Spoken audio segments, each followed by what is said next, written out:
Die Welt of Hamburg, which is the number 2 conservative newspaper in Germany, and most interesting, Bild-Zeitung. And Bild-Zeitung is this tabloid that has 4 or 5 million readers. It may be certainly one of the biggest newspapers in Europe. And their line is now that the Syrian rebels kill people left and right to try to get a NATO intervention. So we're getting the point where the central country of Europe, right, the biggest country in Western Europe, the entire NATO story has now collapsed, not from the left, but from these right-wing characters. So the view from Berlin is that they're afraid, they don't like the idea of al-Qaeda taking over Syria, and they might be concerned about that. So there are other problems that are emerging for NATO. There's what could happen in Saudi Arabia, what could happen in Germany. If it happens in Germany, you might look for it to kick over into France or Italy or places like this. So I think all of that indicates that it's not a clear victory for NATO at all, and quite the contrary.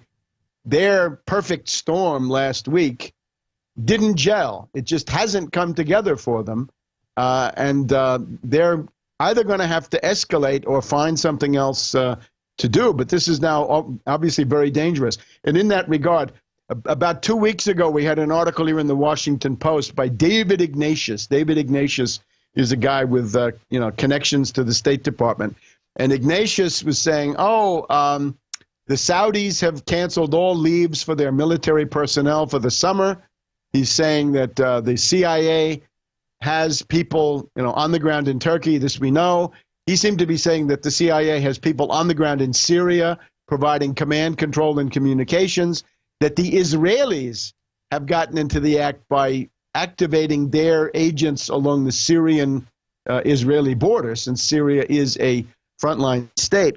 But the other thing that the theme in this article is, are we in July 1914? July 1914 is kind of a theme in European literature. It's the last twilight of an illusion that there would be peace, and the world was drifting towards war. In those days, it took place sort of out of the public eye in secret messages among foreign ministries. But is July 2012 about to turn into that other July, just about 100 years ago, July 1914? Are we on the verge of some kind of major conflagration? And the answer to that is we could be, if these NATO people are crazy enough to try to say we don't care about the Security Council, to hell with Russia, to hell with China, to hell with everybody else. We're going to have the coalition of the willing, and we're going to start bombing. Now, they were ready to start bombing last week. If Russia and China had not vetoed that resolution, the bombing would have begun within hours, and at that point, that would have been a way to save this perfect storm. But we may be on the brink of that. We may be in July 1914. Wow. Well, and we know what happens in World War I. Lots of people die, and the power shifts change a little bit. One thing is for certain, we did cover that Hulam massacre when it happened, and we covered the fact that it looked like that it was done by the rebels and not by Assad's troops. We were talking, we were showing video from eyewitnesses who were disputing everything that the American press was saying by far and large. And then we also showed clips of other massacres where people were pouring fake blood on themselves and they were carrying people away, and then fake funerals where guys would wake up in the middle of the funeral. And it's just an ongoing campaign there of disinformation, not a hot, I mean, it's a hot war, but on top of it, there's this cloak of, technology and media and social media emerging to muddy the waters and to not keep us, not tell us what's going on. How does this all meld with Iran and the current situation, what's going on there? Well, this is the main avenue of attack against Iran is obviously this, right? This is what's happening right now. If you want to have some kind of attack on Iran, then you got to make sure that before you do that, you wipe out Syria. In other words, the goal of all of this is what Hillary Clinton said, to smash the Syrian state. And when you have these swarming terrorists, right, you're sending in criminal elements, convicts, God knows what, right, the dregs of the North Africa, the Mediterranean, the Middle East, out to Pakistan and the gates of China, right?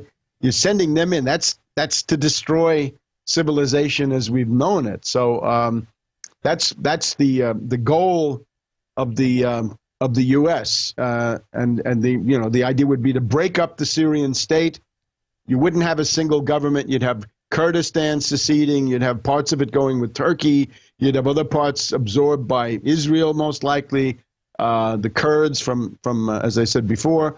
So it would be tremendous weakening, and then that's a bacillus that might find its way also into Iran. But if you want to go after Iran, you've got to deal with Syria first, because with Syria, you've got a continuous block, more or less, of Lebanon, Syria, Iraq, which is sympathetic to Iran and therefore to Syria under Maliki, and then Iran. So you've got to get in there and break that up. Otherwise, you're dealing with something that's much too big. You'll also be cutting off the supply routes to Hezbollah, depriving Hezbollah of their strategic depth.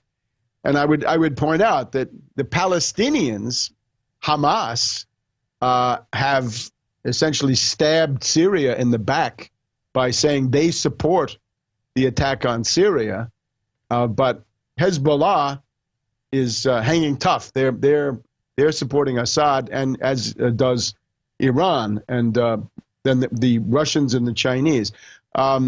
If you had rational people in Washington, they could say, all right, fine. The U.S. sphere of influence includes Tunisia, Libya now, Egypt, Saudi Arabia, Turkey, all these places. But Syria belongs to the Russian-Chinese sphere, to the Shanghai area of influence, the Shanghai Cooperation Group. But you can see that the U.S., with Hillary Clinton and the rest of these people, they're so crazy that they can't imagine what would normally be seen as a deal, right? A modus vivendi in diplomatic language, a way of getting along. They can't do this, so they've got to go for the big attack. The other side of it is all this talk about chemical weapons, right? Suppose you're really worried about chemical weapons, here would be a constructive proposal. You could easily say, let Russia be invited by Syria to provide a couple of Spetsnaz brigades and let them assure the security of the chemical weapons stocks so that nobody will come near them and they won't be moved and they won't be used. I'm sure that would be acceptable to, at least to some people in the Syrian government, right? But it would also get Russia recognized as being the patron, the protective power of Syria. So here again, they're not concerned about chemical weapons. You could take care of the chemical weapons question quite easily, but they don't want to do that. They want the issue to beat the Russians over the head, or if necessary, to say, oh, sorry, we have to go outside the Security Council. We're going to have coalition of the willing. We're going to go back to Bush and Cheney, and we're going to have that. So what you get out of this is that the U.S. ruling class, ruling elite, are collectively insane and totally incompetent. They have no idea what they're doing. Well, that's what we've been saying all along. That sums it up there. They are collectively insane and incompetent, and they should be replaced. But that takes a lot more work than I think the American people are willing to do at this point. You got to get some replacements, huh? Exactly. Some replacements that aren't bought off. One final question. Let's just go over the stuff that happened in Colorado over the weekend with the shooter. We've been saying it's a false flag pretty much from day one. There's all kinds of evidence of other shooters, other people involved. I was reading an interview today where someone said the theater lights and the projector went off just as the attack started. What does that tell you? Well, I would point to two things. I mean, I think you can basically show that it's a fraud. It's a false flag for sure. First of all, the patsy. There may be no proof that the patsy ever did any of these things, right? Because the patsy supposedly was wearing this gas mask the whole time. So who was it? Was it this guy that we've seen now in the courtroom, or somebody else? So we don't know that. But the most interesting, and people can find this on my Twitter feed, Webster G. Tarpley on Twitter, there are two eyewitnesses from inside the theater who say, right after they came out, there was at least one more perpetrator, a second shooter, if you will, some guy who rolled a tear gas grenade in among the crowd. So, two.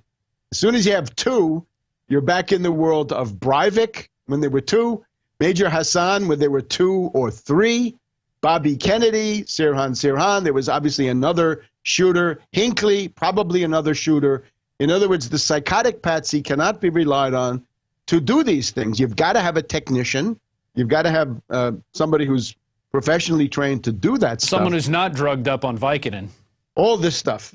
So that, I think, is number one. The second thing is I don't know if I have the name of the medical school here, but maybe you have it there. A nearby medical school was drilling as an emergency exercise. A shooter goes wild in a theater and starts killing people. Yeah, that was part of the University of Colorado. Yeah, it has a somewhat more complicated name, which I just don't have in front of me right now. But once you have those things, you can forget it, right? It's a false flag event. Why? Well, all kinds of reasons, right? To keep false flags alive, right? There's a big vested interest in that.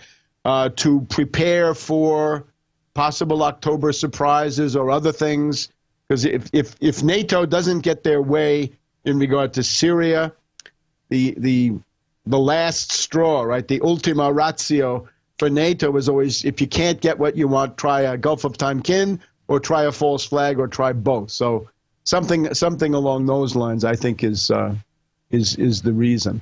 There you go. And we're going to leave it at that. Of course, we could talk for hours. You've got a huge mind, and you've traveled the world. You've even been to Syria and met with the people face to face. So you really know what's going on there. You really have your finger on the pulse. Let me just say, people should realize Syria is the most tolerant place in the Middle East, by far. And this is one of the reasons they're targeted. The U.S. and the British hate the idea that Syria is a place where all these cliches about, oh, they've hated each other for centuries. It's all baloney. The hotel I stayed in, the receptionist was a Maronite Christian woman. The head of the wait staff was a Sunni Muslim. On his staff, he had Alawites, he had Kurds. And, of course, you know, Damascus is where St. Paul converted to Christianity. There's St. Thomas's Gate in honor of St. Thomas, who went off then into the east, got all the way to India, according to some accounts. You can be an Alawite, you can be a Sunni Muslim, a Shiite Muslim. In the Christian, you can be a Maronite, you can be Greek Orthodox, you can be a Melkite, a Kurd. And all of these people were basically doing okay under Assad, and this is precisely what comes under attack. And if you look at the Italian news agencies that deal with the Christian missions of the Vatican, they are warning that if these crazies, if the swarming terrorists take over Syria, there's going to be a massacre of Christians like you wouldn't believe. And I would call on people in the United States, if you call yourself an evangelical Christian, you better dump this policy. You better dump Hillary Clinton and Netanyahu and Obama and Romney, because they all agree. Romney puts himself as the guy who wants more. He wants more attacks and sooner than Obama's willing to do. If you support this policy against Syria, you are a part of a strategy of genocide against the Christian minority in Syria, against the Alawites, and so forth. Right? The slogan that's coming from these crazy mouthpieces, and that includes